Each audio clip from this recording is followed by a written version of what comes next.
I think the role of the treaties, the modern treaties, in the impact on Canadians generally, maybe are twofold.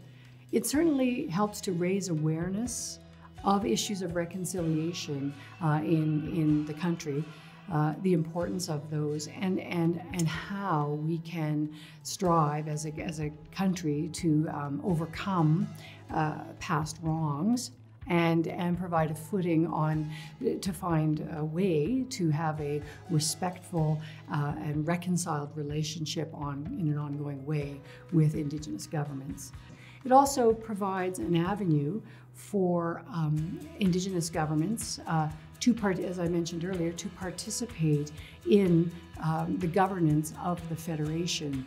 And in that way, it impacts Canadians because it will have policy, legislative, and other impacts on the way we govern our country. Most of us have heard the word treaty before, but do we really know what it means? A treaty is an agreement between two or more nations or states or international organizations. A treaty is a mutual agreement between nations. In principle, it's a reciprocal relationship.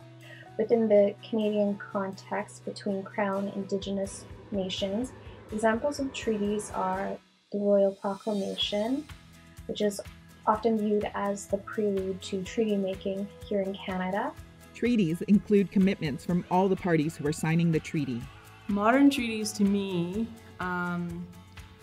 symbolize a relationship, an agreement between Tasmania Council, my own First Nation, self-governing First Nation, and the Government of Yukon and the Government of Canada. And it lays out, essentially lays out the obligations and rights of us as First Nation citizens in the Yukon. Ultimately, modern treaties mean to me First Nations having control of our direction, making our own decisions about our future, our goals, our people, our land. In what is now known as Canada, treaties are agreements between the Crown and Indigenous peoples. But that's not the whole story. For thousands of years before Canada existed, Indigenous peoples in what is now called Canada made treaties with each other.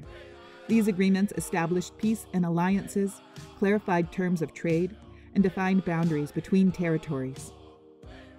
Treaty making between European settlers and Indigenous peoples began soon after Europeans arrived in North America and continues to this day. Early examples of these agreements include the Peace and Friendship Treaties of 1725 to 1779 on Canada's east coast. Numbered treaties were signed between 1871 to 1921.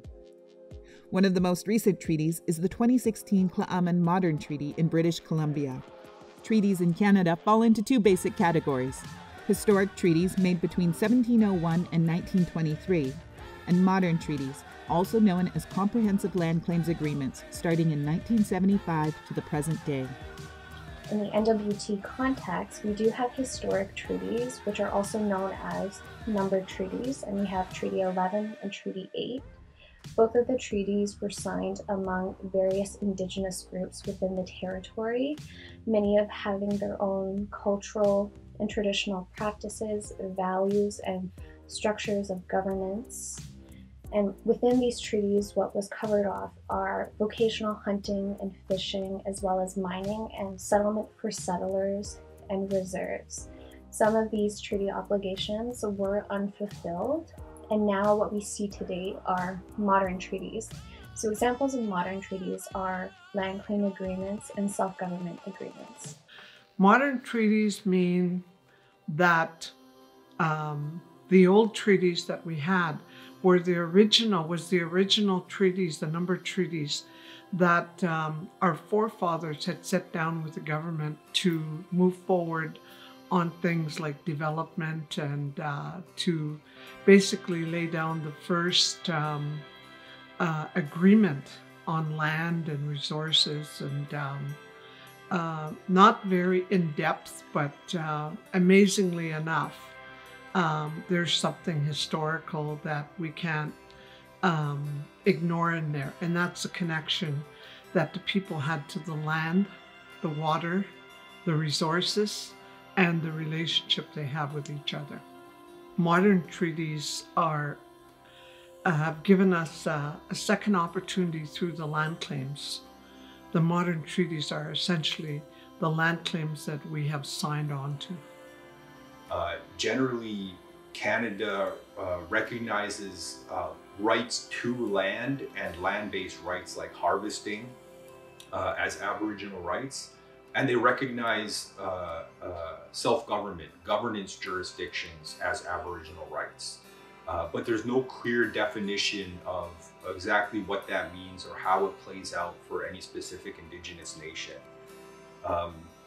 So the purpose of modern treaties, one purpose of them, is to clearly define some or all of those Aboriginal rights that are guaranteed and recognized in Canada's Constitution.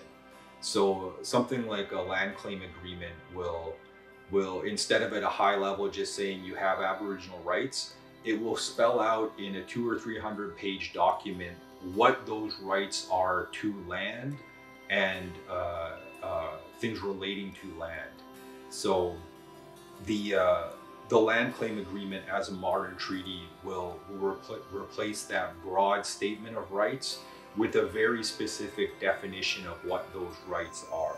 There's kind of a double-edged sword there, because although you get a very clear definition of what your rights are, there's also going to be explicit or implicit, sometimes both, statements about what rights you don't have. No treaty can return to Indigenous peoples all they have lost since European settlers arrived, and work to redefine their relationships with Canada continues. Right now, there appears to be a gap between the legal status of modern treaties and how they are implemented by Canada. For example, modern treaties are called nation-to-nation agreements, but are they actually treated that way? Some modern treaty holders point out that Canada does not regard modern treaty relationships the same way they do international treaties between sovereign nations. How would you describe treaties? Think about your own personal definition of treaties as you learn about their impact on all our lives in the next episode of this series. In terms of Aboriginal rights, things are changing as courts come out with new interpretations. And within our federal government, we see the legislation of the United Nations Declaration of Indigenous Peoples' Rights. What implications are these things going to have on our modern treaties?